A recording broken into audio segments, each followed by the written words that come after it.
देखो private jet में ये अभागा बेचारा अभागा सवर्ण, ऐसा अभागा सवर्ण।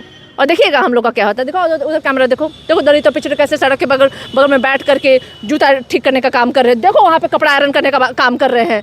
देखो क्या स्थिति है उनकी। और ये इसका अभागा का देखो ये। अब इन गधों को ना ढेंचू करवाने की बारी आई। और ढेंचू 90% जिस दिन जग गया ना, ढेंचू करने के लिए मजबूर हो जाएंगे। मैं आपको कह रही हूँ, आपकी औकात दिखाने वाला काम इन लोगों ने किया है। अब आप अपनी औकात दिखा दो। 90% वाले लोगों को जगना पड़ेगा सड़कों पे। अब बाबा साहब ने जो कहा था ना कि संगठित हो और संघर्ष करो, अब संगठित होकर के संघर्ष करने का यही वक्त है। वकील भी उन्हीं के होते हैं, अपील भी उन्हीं का होता है, दलील भी वही देते हैं और जज भी उन्हीं के होते हैं। जुडिशरी जान रहा है, ये हाई कोर्ट और सुप्रीम कोर्ट लोग जान रहे हैं। आज यूजीसी में ये लागू हुआ है, कल ये जुडिशरी में भी लागू होता। तो इसको ऐसा करो, इस बीज को पनपने से पहले ही इसको जहर दे के मार दो। अफसोस की बात है, हमारे लोग जो है लोकसभा विधानसभा में बैठे हैं, फिर भी वो लोग हैं जिन्होंने अपनी गुलामी सौंप दी है। लेकिन तेजस्वी यादव तो इस पर तो कुछ बोले ही नहीं। तेजस्वी यादव ने लड़े थे। जाति आधारित गणना कौन बिहार में कराया था? क्या हमने कहा था कि हम इसके विरोध में हैं?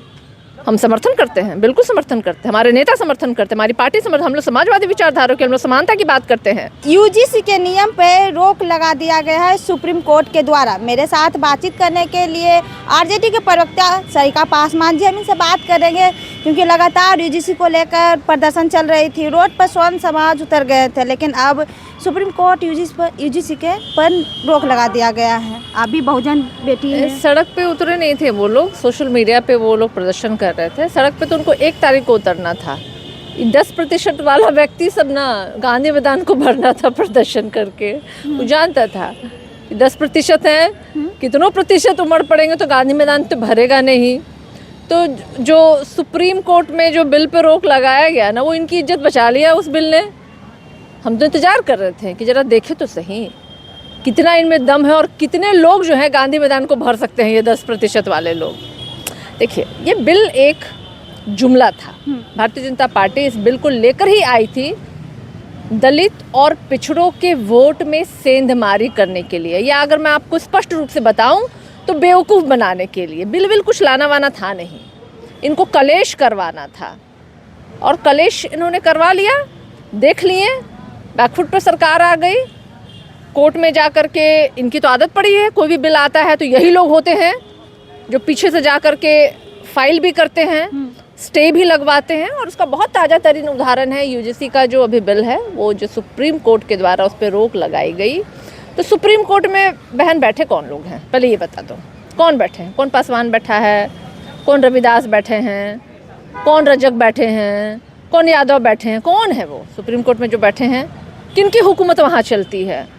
किनके बाप दादाओं की बपौती शुरू से आदि सालों से चलती है? अरे किनकी है? कौन है वो लोग? कौन कॉलेजियम सिस्टम के बेताज बादशाह हैं? वही लोग हैं ना भाई। हाँ, वकील भी उन्हीं के होते हैं, अपील भी उन्हीं का होता है, दलील भी वही देते हैं और जज भी उन्हीं के होते हैं। और जजमेंट फिर कैसे आप सोचते हैं कि आपके पक्ष में हो जाए या दलितों के पक्ष में हो जाए, पिछड़ों के पक्ष में हो जाए? मजाक है क्या? हाँ, हो सकता है क्या? असंभव बात है। तो ये तो हम जान रहे थे, हमें बहुत भली भांति पता था कि ऐसा वैसा कुछ होना जाना नहीं है। ये लोगों को बेवकूफ़ बनाने वाला बिल है ये जो लेकर के आए थे। और 5 दिन भी नहीं रह पाया, 5 दिन में दम तोड़ दिया जा करके वो बिल। ये लंबी लड़ाई है, हमें लड़नी पड़ेगी। देखिए, यूनिवर्सिटीज़ हों या कॉलेजेस हों, वहाँ पे तो डिस्क्रिमिनेशन हो रहा है हमारे बच्चों के साथ। जातीय भेदभाव हो रहा है, उनको नंबर देने में वहाँ भेदभाव होता है कि इनको 2 4 5 नंबर काट लो कि इसका किसी तरीके से क्या होना, पास ना कर पाए। 5 साल वाले कोर्स में जाति देख करके, टाइटल देख करके बच्चों को ईयर बैक लगाना पड़ता है। लगाते हैं ये लोग, क्योंकि नंबर देने वाले कौन है? कैसे हमारे बच्चा से ये लोग आगे जा सकता है? भाई ऐसा करो, इसको भाईवा में छाट दो, ऐसा करो, इसको प्रैक्टिकल में छाट दो, ऐसा करो, इसको कम नंबर दे दो। और प्रमाण है ये, मैं ये नहीं कह रही हूँ, प्रमाण है ये। हॉस्टल्स में बच्चे रहते हैं, कितनी प्रताड़ना, कितना जातीय भेदभाव होता है। खाने से लेके मेस से लेकर के शिक्षा तक में जो भेदभाव हमारे बच्चे झेल रहे हैं, ये हम तो बहुत आधी समय से झेल रहे हैं। और ये सिस्टम तब तक नहीं बदल सकता है जब हमारे लोग जो हैं वो जुडिशरी में नहीं होंगे, हमारे लोग जो हैं यूनिवर्सिटी में ना हो, हमारे लोग प्रशासन में ना हो। अफसोस की बात है, हमारे लोग जो है लोकसभा विधानसभा में बैठे हैं, फिर भी वो लोग हैं जिन्होंने अपनी गुलामी सौंप दी है। ये जान रहे थे जुडिशरी जान रहा है, ये हाई कोर्ट और सुप्रीम कोर्ट लोग जान रहे हैं। आज यूजीसी में ये लागू हुआ है, कल ये जुडिशरी में भी लागू होता। तो इसको ऐसा करो, इस बीज को पनपने से पहले ही इसको जहर दे के मार दो। तो आप ही तो है ना भाई, आप ही बीजेपी के एमएलए सांसद जो भी हैं वो इस्तीफा दे रहे थे अपने पद से। वही हकीकत है। उनकी आबादी भले ही 2 और 3 और 4 लोगों की हो, लेकिन वो उन्हीं के दबाव में आकर के ये पूरी की पूरी जो सिस्टम है, जो अभी इस बिल पे रोक लगाना पड़ेगा। तो मैंने आपको एक लाइन में कहा, जब तक हमारे लोग वहाँ पे नहीं होंगे, उस सिस्टम में हमारे लोग नहीं बैठेंगे, जब तक स्वार्थ अपने छोड़ करके आप अपने लोगों की लड़ाई नहीं लड़िएगा, भाई आपकी ये लड़ाई बेमानी हो जाएगी। अब दलितों को, पिछड़ों को, तमाम हमारे आदिवासी भाइयों को भाई बड़ा संग्राम करना पड़ेगा, बड़ी लड़ाई लड़नी पड़ेगी। अब समझ लो आपकी औकात दिखाने वाला काम इन लोगों ने किया है। अब आप अपनी औकात दिखा दो। 90% वाले लोगों को जगना पड़ेगा सड़कों पे।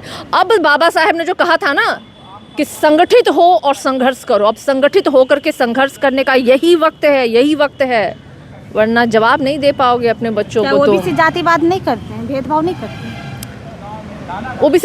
ओबीसी की जातिवाद की बात नहीं है, किसी भी जातिवाद की बात है।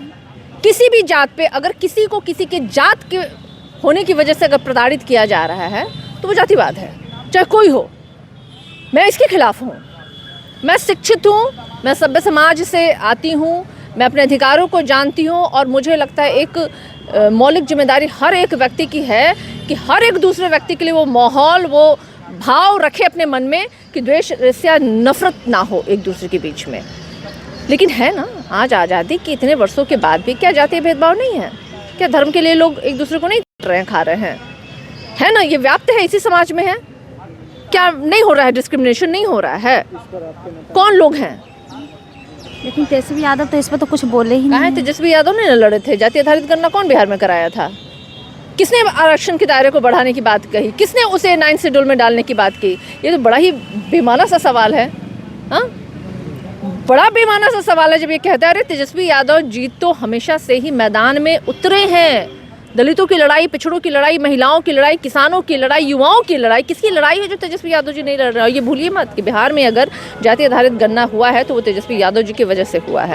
और ये तो 4 दिन भी नहीं हुआ था, अभी तो बिल 4 दिन आया, 5वें दिन उन लोगों ने रोक लगा दिया। क्या हमने कहा था कि हम इसके विरोध में हैं? हम समर्थन करते हैं, बिल्कुल समर्थन करते हैं, हमारे नेता समर्थन करते हैं, हमारी पार्टी समर्थन, हम लोग समाजवादी विचारधारा के, हम लोग समानता की बात करते हैं। हम लोग चाहते हैं कि हर एक व्यक्ति को आज़ादी मिले, हर एक व्यक्ति को अधिकार मिले। और शिक्षा का अधिकार, शिक्षा संस्थाओं में जो भेदभाव होता है, क्या आप अवगत नहीं है? हम अवगत नहीं है, हमारे नेता अवगत नहीं है, मोदी जी अवगत नहीं है, अमित शाह जी अवगत नहीं है, कौन अवगत नहीं है? बावजूद इसकी क्यों इस तरह की चीज़ें हो रही हैं कि आज भी हमारे बच्चे जो है आत्महत्या करने के लिए मजबूर होते हैं, आज भी हमारे बच्चों को फेल किया जाता है, आज भी हमारे बच्चों के मार्क्स को काटे जाते हैं? हो रहा है ना, बढ़ने से तो रोका जा रहा है। और कितने लोग हैं हमारे जो IIT में प्रोफेसर हैं, कितने लोग हैं हमारे जो बड़े बड़े यूनिवर्सिटी में प्रोफेसर हैं, एम्स में बड़े बड़े डॉक्टर्स हैं, कितने लोग हैं हमारे लोगों को कितना मौका मिलता है?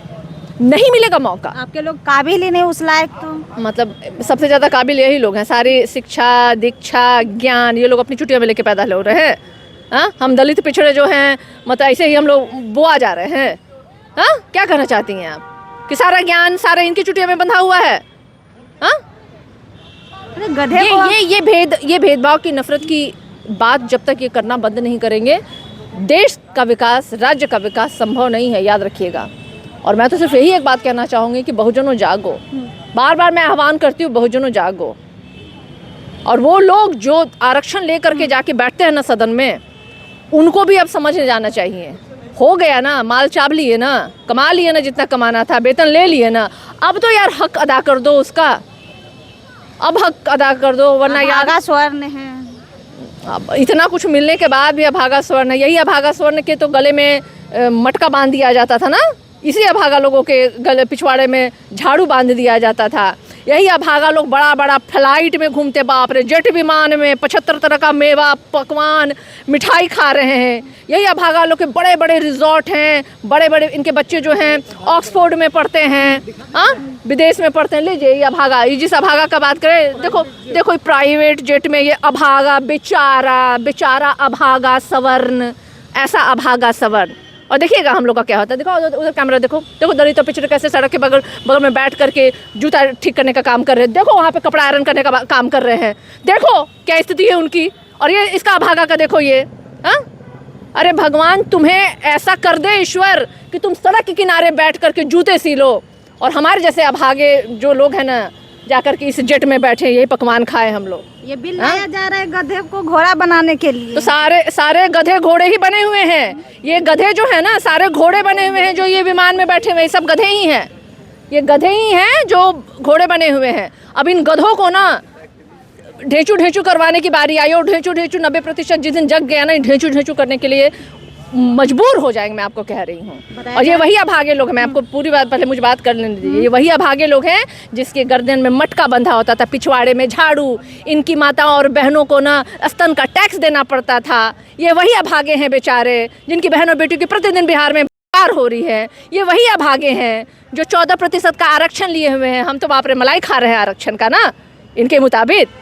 हाँ, तो ये तो वो गधे हैं अपने आप जो कहते हैं ना खुद को गधा और घोड़ा में बांट रहे हैं। तो कभी आईना दीजिएगा इनको, दिखा दीजिएगा आईना, तो सच में उनको अपनी शक्ल का पता चल जाएगा कि पुरखे से लेके आज तक वर्तमान में किया धया कुछ नहीं। गिलासपुरा बाड़ा आने वाले लोग यही हैं।